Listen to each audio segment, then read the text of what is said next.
마음이 맞고 생각이 통하고 가슴이 통하고 뭔가 비전이 맞는 사람과 함께 하고 있는 것은 참 행복한 것이다.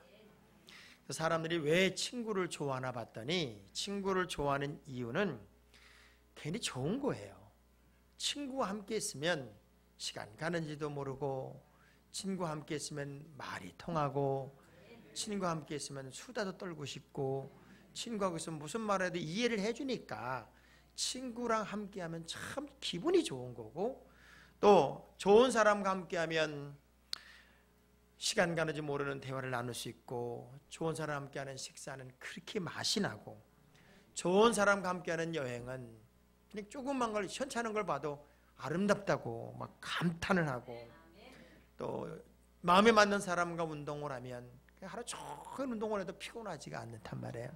그래서 정말 좋은 사람, 그리고 좋은 친구, 뭔가 가슴이 통하고 마음이 통하는 사람과 함께하는 삶을 산다고 하는 것은 복받은 것 같아요. 옆 사람한테 한번 여쭤보세요. 어째 좋은 사람과 함께 하십니까? 물어보세요. 좋은 사람과. 저도 여러분이 인상 쓰고 있고요, 저 안 쳐다보고 있고 막 눈 감고 있고 째려보고 있으면은 설교할 때 되게 힘들어요. 그런데 방긋방긋 웃어주고 있고 저를 주목하고 있고 또 이렇게 고개 안 숙이고 있고 그러면은요, 막 설교가 준비 안 한 것도 막 생각이 납니다. 근데 고개 숙이고 있고 안 쳐다보고 있고 인상 쓰고 있고 눈 감고 있고 그러면은 준비한 것도 기억이 안 나요. 성경은 300곳에 생각하라는 말씀이 있습니다. 여러분, 파스칼이라는 사람이 그 팡세란 글에서 인간은 생각하는 갈대다 하는 얘기를 한 걸 기억할 거예요. 그 파스칼이 한 얘기가 참 재밌어요. 팔다리 없는 인간은 상상할 수 있어도 생각하지 않는 인간은 상상할 수가 없다. 여러분, 오늘 이 시간 뭔가 생각이 있는 예배를 좀 드렸으면 좋겠고, 생각이 있는 시간을 좀 만들었으면 좋겠다 하는 생각을 하면서 오늘 성탄을 준비하라, 생각하는 그런 성탄의 시간을 좀 만들었으면 좋겠다. 세 번째, 임마누엘이라 하는 제목으로 말씀을 나누길 원합니다. 임마누엘이라는 뜻이 뭐냐면 하나님이 나와 함께한다. 그럴 때 제가 왜 함께하는 얘기를 서두에 시작했냐면, 좋은 사람과 함께하면, 좋은 친구와 함께하면 좋다는 거예요. 근데 임마누엘의 뜻이 뭐냐면 하나님이 나와 함께한다는 것이니까, 하나님이 나와 함께하는 삶을 산다면 얼마나 행복하고 얼마나 기쁘고 얼마나 신바람나고 얼마나 감격스럽겠습니까? 예수 그리스도가 동정녀의 몸으로 이 땅에 오시는데 마리아에게 이야기를 하는 것이 아니라 요셉에게 우리 천사가 이렇게 말합니다. 너희들을 통해서 낳을 자의 이름을 임마누엘이라고 해라. 근데 임마누엘의 뜻이 뭐냐면 하나님이 우리와 함께한다는 뜻이다 하는 이야기를 그대로 설명하면서 예수 그리스도의 이 땅에 오심에 관한 또 다른 이름을 임마누엘이라고 했습니다. 예수 그리스도, 임마누엘, 구세주, 다 예수님을 향한 이름이에요. 임마누엘이라는 이름의 의미는 하나님이 우리와 함께한다는 의미고, 예수라는 말은 자기 백성을 구원할 자라는 의미를 가져요. 그래서 이 땅에 육신의 몸을 입고 오신 예수 그리스도는 하나님의 또 다른 몸이다. 하나님의 또 다른 몸으로 우리와 함께 하시기 위해서 이 땅에 오셨다라는 의미를 알려준 것이 임마누엘이야 하는 예수 그리스도의 이름이었어요. 우리가 예수 그리스도를 맞이하는 성탄을 준비하면서 또 한 가지 생각할 것은, 과연 나는 오늘을 살고 있는데 하나님과 동행하는 삶을 살고 있느냐, 하나님이 나와 함께하는 삶을 살고 있느냐 하는 걸 한번 느껴보자는 거예요. 만약 그렇지 않다면 다시 하나님이 함께하는 삶으로 여러분의 삶을 바꾸고 그렇게 거룩한 변화를 시도해야 될 것 같아요. 이 임마누엘이라는 단어는 이사야 선지자를 통해서 두 번에 걸쳐서 예언이 된 말씀이에요. 이제 처녀의 몸에서 예수가 오실 건데 그 이름이 임마누엘이 될 겁니다 하는 예언의 말씀이 현장이 된 사실이 바로 오늘 본문의 이야기예요. 그래서 요셉에게 이제 성탄을 준비하는 요셉에게 나실 예수는 임마누엘이고 그분은 우리와 함께 하시는 하나님이란 뜻이다 하는 설명을 했단 말이에요. 그렇다면 크리스찬들에게서 최고의 행복은 하나님이 늘 나와 함께 한다는 것을 인식하고 느끼고 그것을 체험하고 사는 거예요. 제가 성경을 보다가 참 아쉽다, 안타깝다 하는 단어가 뭐냐면 내가 그들을 버렸노라, 내가 그들을 잊었노라, 내가 그들을 떠났노라, 이런 말씀이 너무 아픈 거예요. 그렇게 사랑하고 그렇게 아끼고 그렇게 섬세하게 모든 것을 은혜로 주었음에도 불구하고 그들이 제자리를 찾지 못하고 돌아서면 원점, 돌아서면 원점, 과거로 자꾸 돌아가려고 하고 그렇게 잘 삐쳐 시험도 잘 들고 넘어지기도 잘하고 이제는 됐나 싶으면 다시 원점으로 가고 있는 그들의 모습을 보면서 나도 참다 하다 내가 그들을 잊었다, 내가 그들을 버렸다, 내가 그들을 지웠다. 그게 굉장한 고통으로 다가오더란 말이에요. 그러면 인생 최고의 복은 뭐냐면 내가 그들을 떠나지 않고 내가 그들을 버리지 않고 내가 그들과 어디까지나 처음부터 마지막까지 동행할 것이며 그렇게 함께할 때 물 가운데 지나도 물이 침몰치 못하고 불 가운데 지나도 불이 사르지 못하게 하는 섬세한 사랑을 그들에게 주겠다. 이 함께한다는 말씀이 복받은 말씀이더라고요. 우리 옆사람 악수합시다. 주님과 늘 함께 사십시다. 주님과 늘 함께 사십시다. 그러면 임마누엘 되신 하나님과 동행하는 성탄을 준비하기 위해 하나님이 나를 떠날 수 없게 하나님이 나와 동행할 수밖에 없는 그런 삶을 사는 방식이 뭘까 봤더니 사명에 충실할 때더라고요. 참 놀라운 건요, 하나님이 함께하는 가장 중요한 이유 중 하나가 하나님이 맡긴 일을 그가 감당할 때더라고요. 아멘. 그래서 출애굽기 3장 12절의 말씀 보니까 하나님께서 모세에게 사명을 맡겨요. 애굽에 있는 모든 백성들을 이제 이끌어내서 젖과 꿀이 흐르는 가나안 땅으로 인도하라는 거예요. 그 사명을 맡기면서 이렇게 말씀하시더라고요. 시작.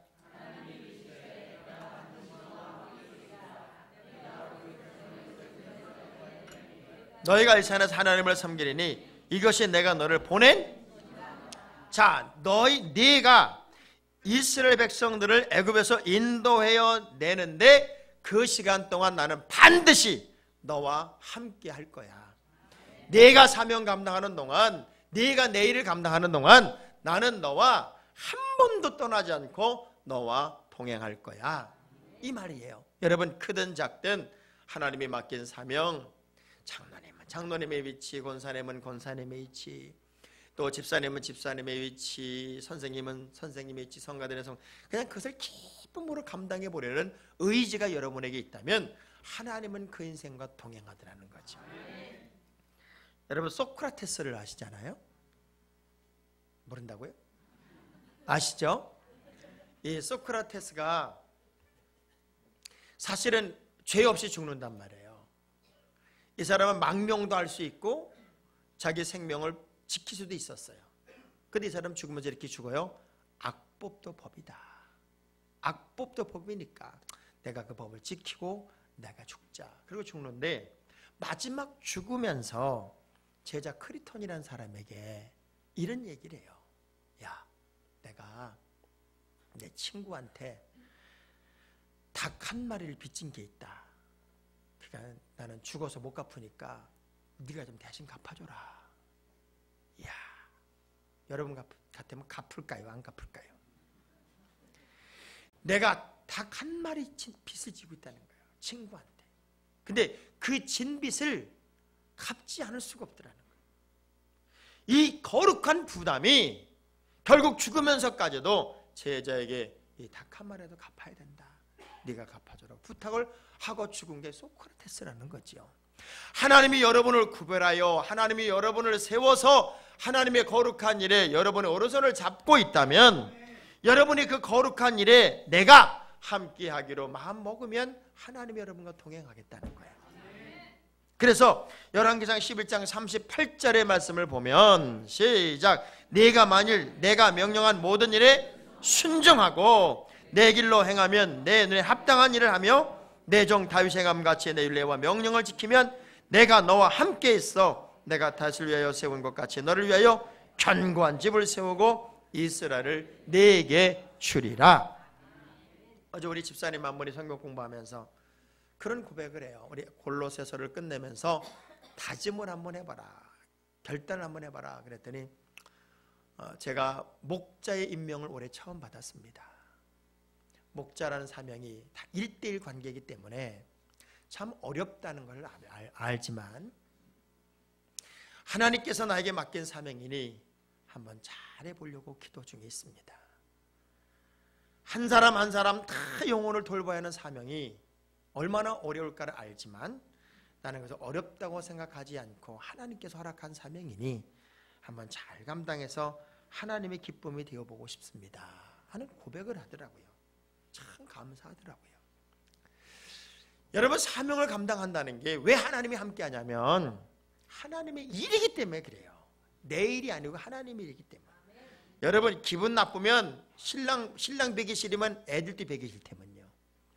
근데요, 제가 아무리 미워도 하나님께서 맡긴 사명은 하나님 앞에 있는 거예요. 어떤 분은 그래요. 나는 목사님 배기 싫고 장로님 배기 싫고 부목사님 배기 싫어가지고 나는 그거 하기 싫어. 그게 얼마나 미련한 거예요. 하나님의 일인데 왜 하나님이 여러분이 하나님께 맡긴 사명을 감당하면 지켜줄까요? 옛날에 우리 암행어사 제도가 있었어요. 이거 알아요? 근데 여러분, 오늘은 제가 무슨 얘기를 하면 처음 듣는 것처럼 표정을 하고 있어요. 암행어사가 이제 과거에 합격을 하고 암행어사가 되면은 마패 하나를 이렇게 딱 가슴에 차고 다니잖아요. 그리고 이제 작은 고을에 가서 보면은 아주 못된 놈들이 많았다고요. 그럼 성 안에 탁 들어가서 그냥 소리 한번 팍 지르죠. 많은 사람은 군인들이 동원된 것도 아니고 따라다니는 몇 사람 서너 명이 갑자기 암행어사 출기 하고 소리 지릅니다. 그러면 모든 사람들이 그냥 무릎을 팍 꿇어버려요. 무슨 의미 있어요? 군인과 동행한 것도 아니에요. 칼을 차고 나타난 것도 아니에요. 근데 단지 암행어사 출두하는 순간에 사람들은 그냥 무릎을 꿇고 난리가 나요. 왜 그럴까요? 왕의 권한이 이 암행어사란 사명자에게 그냥 주어져 있어요. 그 마패에 왕이 준 권세가 다 들어있단 말이에요. 하나님의 사명을 우리가 감당한다면 하나님의 능력이 그 안에 다 있는 거고 하나님의 권한과 권세가 그 안에 다 있는 거더란 말이에요. 그래서 하나님이 세우고 하나님의 견고하게 만드는 축복의 통로로서 믿음의 가정을 복줄 수밖에 없는 것도 하나님의 일을 잘 감당하는 자에게 하나님이 주는 복일 수밖에 없더라는 거예요. 저는요, 우리 성안교회 모든 성도들이 크든 작든 그냥 힘들고 어려워도 이렇게 주의 일 붙잡고 있으세요. 다 상급이 되고 다 복이 됩니다. 여러분은 교회를 자꾸 뭘 얻으려고 다니잖아요. 자꾸 뭘 좀 얻어먹어 봤으면 좋겠다. 뭘 좀 채웠으면 좋겠다. 여러분, 자꾸 채우려고 다니지 말고 이미 채워진 것을 쓰려고 다녀보세요. 사람이 가장 신바람 날 때가 언제냐면 일할 때입니다. 그리고 무언가를 내가 하고 있다는 생각을 할 때가 제일 신바람 날 때입니다. 그런데 매일 얻어먹으려고만 그러면요, 성장이 없어요. 여러분, 친구와 사귀어도 맨날 얻어먹는 친구가 좋아요? 사주는 친구가 좋아요? 근데 여러분은 왜 안 사줘요? 이게 베풀고 뭔가 일하는 게 그게 아름다운 거지, 아무것도 안 하고 매일 얻어먹는 것을 그냥 뭔가 채워지는 것만을 요구한다면 이거 얼만큼 채워져야 만족이 되겠냐고요. 그래서 크리스찬의 삶 속에 가장 위대한 삶은 사명을 감당할 때. 그리고 언제 우리 하나님이 또 멋지게 우리와 함께 하냐면 새로움에 도전하는 사람이에요. 늘 제자리에 머물러 있는 사람이 아니라 무언가 꿈틀거리고 새로움에 도전해보고 무언가 시도해보려고 하면 하나님이 그들을 붙잡고 앞서 인도하시고 뒤에 소유하시거든요. 모세 사후에 하나님은 여호수아를 통해서 완벽한 가나안 정복의 역사를 이루어가려고 합니다. 그런데 여호수아가 아직 독립이 안 됐어요. 그냥 무섭고 두렵고 떨리는 것뿐이에요. 어떻게 할 줄을 모르겠는 거예요. 벌벌벌 떨고 있어요. 그러니까 여호수아 1장 5절에 하나님이 여호수아에게 직접 가셔서 하시는 말씀이에요. 시작. 내 평생에 내가 모세와 함께 있었던 것 같이 너와 함께 있을 것임이라. 내가 너를 떠나지 아니하며 버리지 아니하리라. 9절 시작.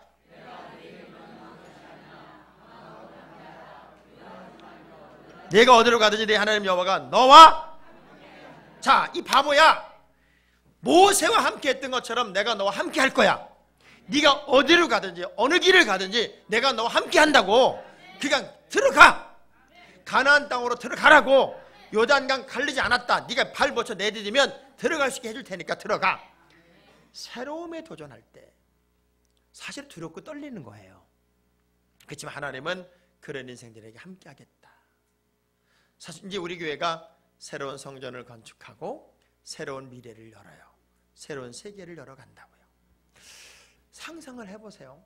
저 10만 도시 가장 중요한 요지에 랜드마크 같은 교회가 딱, 그것도 제일 먼저 아파트가 들어오기도 전에 딱 서서 영혼들을 담을 그릇을 준비하고 42m 도로에 지나가는 사람마다 우리 교회가 다 보이는, 지금까지는 숨어있는 교회에서 우리가 신앙생활 했지만 이제는 확 너무 잘 보이는 교회에서 모처럼 27년 만에 이제 우리 교회가 세워지는 거예요. 그것도 40m 대로변에 공원 옆에 그냥 아파트가 쫙 바라보이는 그곳에. 여러분 상상만 해도 너무 감격스럽지 않아요? 옆 사람한테 물어봐요. 뭔 생각으로 사셔야 물어봐서. 응? 이 엄청난 하나님의 역사의 현장에 우리가 새로운 준비, 새로운 도전, 새로운 꿈, 새로운 각오 이런 걸 다 다진다면 우리 하나님이 얼마나 기뻐할까요? 여러분 새로워진다는 건 거룩한 부담이 필요해요. 김정택 단장님은 SBS 음악 단장님 여러분 알 거예요. 이분이 무지하게 잘 나간 사람 아닙니까? 뭐 아직도 어두운 밤인가 봐 뭐 그런 노래 부르고 뭐 별거 다 만들어 낸 사람 아닙니까? 거의 1000곡 정도 히트곡을 낸 사람이에요. 늘 밤무대를 전전하는 거죠. 밤무대를. 근데 어느 날 무지하게 잘 나가는 이 김정택, 지금은 장로님이죠, 단장님에게 여자 전도사는 한 분이 이렇게 그러더래요. 단장님 고만 죄지셔? 고만 죄죠. 그리고 하나님께 돌아와요. 이분이 예수 믿는 사람이었으니까. 되게 기분이 나쁘더래요. 여러분 듣기 싫어도 해야 될 것 같아. 고만 죄지셔. 교회 다녀요. 이 말은 하여간 만나는 사람한테 해야 될 것 같아. 한번 연습이라도 한번 해보십시다. 고만 죄져요. 이제 교회 나오세요. 이분이 되게 기분이 나빠서 집에 가다가 아유 화딱지가 난다고 그냥 빗길인데 차를 몰고 막 달리는데 막 차를 몰고 가는데 갑자기 섬뜩한 생각이 들더래요. 두려움이 오더래요. 두려움. 가만 있어봐요. 근데 이렇게 살다 이렇게 죽으면 뭐하지? 그 순간엔 너무 두려워. 집에 가자마자 먼지가 잔뜩 깨져 성경에 먼지를 툭툭 털어서 성경을 읽기 시작한 거예요. 그리고 예수를 만난 거예요. 하나 밤무대를 끊어버리기 시작해요. 자기도 모르게 부풀렸던 삶에 이런 것들이 하나하나 거품에 꺾어지게 하니까 삶이 굉장히 피폐해지더랍니다. 그런데 놀라운 건 내가 밤의 어두움의 세계들을 하나하나 지워버리기 시작하니까 하나님이 세상에 명예를 주더래요. SBS 막 단장을 만들어주고 그야말로 교회 간증을 시키기 시작하고 하나님 중심으로 살 수 있는 세계를 열어주더라는 거예요. 그분은 지금 매일같이 3마디 기도를 한대요. 아침마다 하나님, 저는 늘 하나님 영광을 위해서만 살게 하옵소서. 두 번째, 오늘도 예비된 영혼을 만나서 그 영혼을 구원할 수 있게 하여 주옵소서. 세 번째, 하나님 오늘도 임마누엘 되신 하나님과 동행하길 원합니다. 이 세 기도를 늘 하고 있다는 거예요.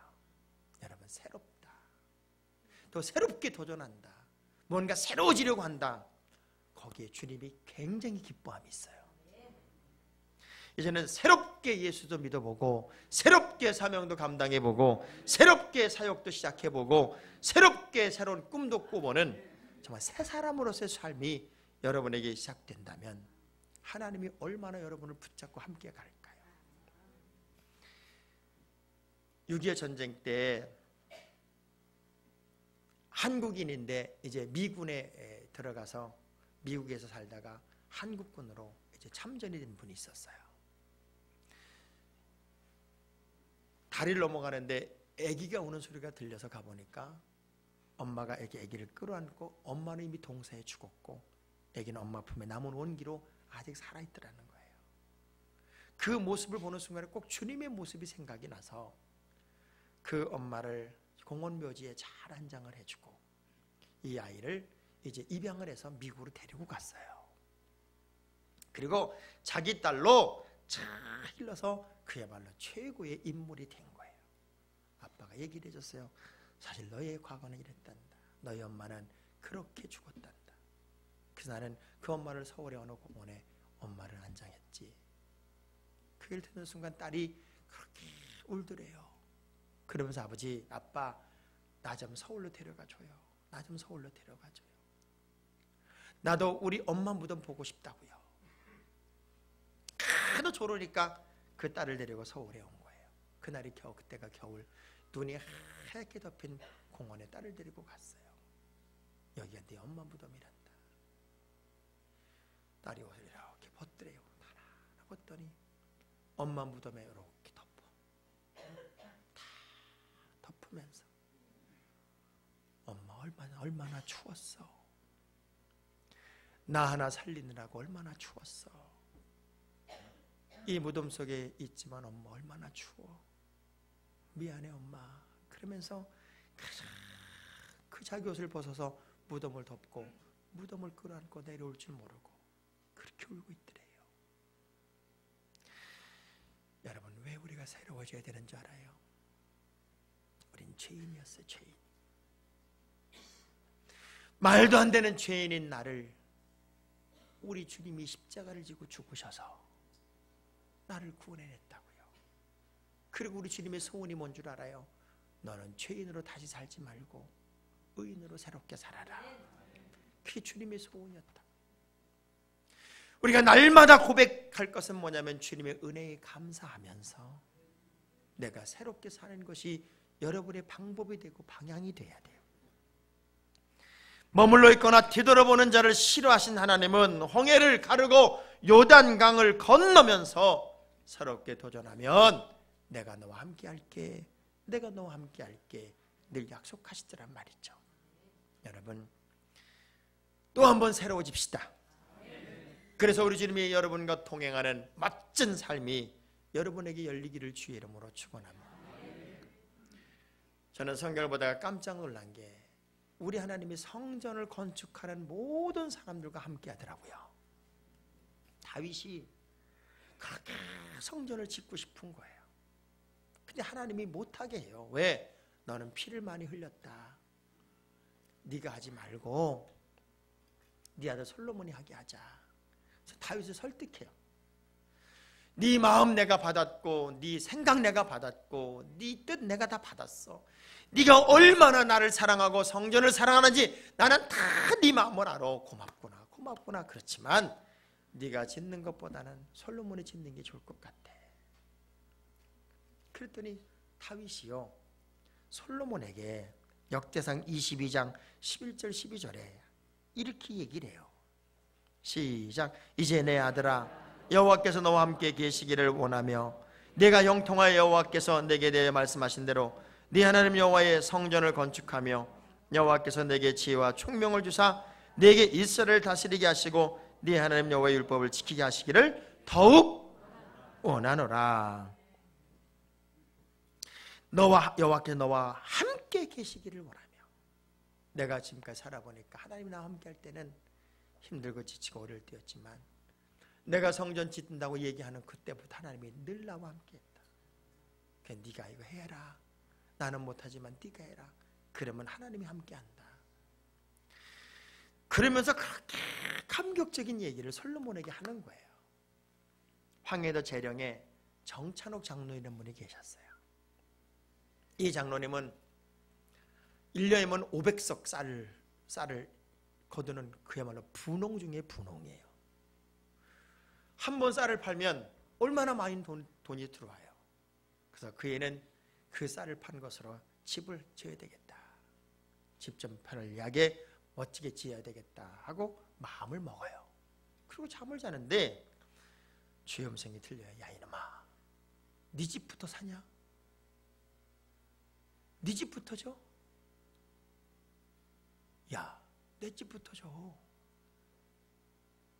네가 돈 있다고 네 집부터 짓고 네 집부터 사고 그거 하지 말고 내 집부터 줘봐. 한밤에 앗소리 못하고 장로님이 하나님의 집부터 짓게요. 그리고 그의 농사진 걸 다 팔아서 하나님의 집을 먼저 진 거예요.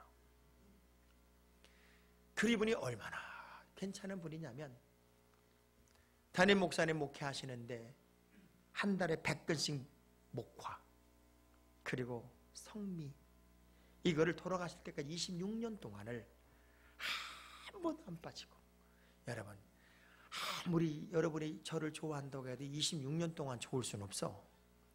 어떤 때는 미울 때가 있고, 어떤 때는 서운할 때가 있고, 어떤 때는 안 알아준다고 삐칠 때가 있고, 다 그럴 때가 있어요. 근데 26년을 한 번도 변함없이 한결같이 섬긴 거예요. 예배당도 그렇게 본인이 짓고, 말로 할 수 없는 하나님의 복이 가문에 임하고 자자손손 축복을 유통하는 명품 가정이 됐어요. 왜 그럴까요? 하나님이 하나님의 집을 지었어요. 여러분 성전을 지으면서 그게 장학봉 목사님 집도 아니고, 그렇다고 여러분 집도 아니고, 우리 모든 자손들이 영원토록 누릴 하나님의 집이더란 말이에요. 그러니까 하나님이 얼마나 좋아하시겠어요. 하나님이 자기 집 져주니 그것도 우리가 어렵고 힘들어 옥합을 깨트리는 심정으로 하나님께 드려서 하나님의 집을 지으니 얼마나 감사하겠어요. 제가 어젯밤에 그걸 느꼈다니까요. 우리 박모세 목사님이 밤 9시가 넘었는데 제 방으로 오는 거예요. 왜 퇴근도 안 하고 여기 와? 그랬더니 드릴 말씀이 있대요. 건축 공부를 해야 되겠대요. 자기가 부목사가 뭔 돈 있어 건축 공부를 하냐? 아니래. 성안교회 오면서 너무 받은 은혜도 크고 사택도 얻어주고 다 생각하면 은혜 중에 은혜인데, 그래도 할 수 있는 만큼은 해야 되겠대. 여러분 그 말을 듣는 순간에 되게 궁금한 거야. 얼마 할까? 얼마. 이 사람이 이렇게 큰 소리 칠 때는 얼마 하는 건가? 너무 그냥 진지하게 제가 제일 먼저 궁금한 것부터 봤어요. 500만 원을 했더라고요. 그 순간에 이런 마음이 들어요. 잘해줘야 되겠다. 잘해줘야 되겠다. 하나님의 마음 같은 느낌이 들더라고요. 우리 유정 전사가 그래요. 목사님, 우리 다해야 얼마 안 되는 임대 아파트지만 임대 아파트 전세 요거 융자 빼면 이율이 싸대요. 그래서 제가 그거 빼가지고 일단 이자 갚으면서 한번 감당해 볼 거예요. 이 교육자들이 저에게 그런 얘기를 할 때 그런 마음이 들어요. 아, 이 사람들은 월급쟁이가 아니구나. 정말 나와 동역할 사람들이구나. 그런 마음이 들면서 고맙더라고요. 하나님의 마음이 그 마음일 것 같아요. 대단히 할 수 있는 분이 안 하면 서운할 것 같고, 정말 어려운 분이 그걸 옥합을 깨트린 심정으로 무언가를 감당하면 막 감동이 될 것 같다는 생각이 들더라고요. 그래서 우리 하나님이 원하는 게 뭔가 봤더니 성전 건축에 내 마음의 기쁨으로 감당하고 그리고 함께 할 수 있을 때 우리 하나님이 그 인생들과 동행하고 함께 하더라는 거예요. 그래서 성막을 세우는 장면에 함께한 사람들이나 수르바벨 성전을 지은 사람들이 공통적인 것이 뭐였냐면 흥분하고 감동을 하더라는 거예요. 그런 인생들을 통해 하나님은 일하셨고 하나님은 역사했어요. 저는 여러분 이번에 성탄을 준비하면서 어떻게 하면 하나님이 나와 함께 할까? 이걸 고민해 보세요. 그리고 하나님이 함께하는 삶을 위해 도전해 보란 말이에요. 그리고 시도해 보라는 거예요. 그것이 인생의 최고의 복이 될 것이고 위대한 승리가 되지 않겠습니까? 성탄을 준비하면 다시 한번 임마누엘의 하나님을 여러분이 경험하고 그 임마누엘 되신 주님을 만나는 특별한 성탄이 되기를 주의 이름으로 축원합니다. 기도하죠.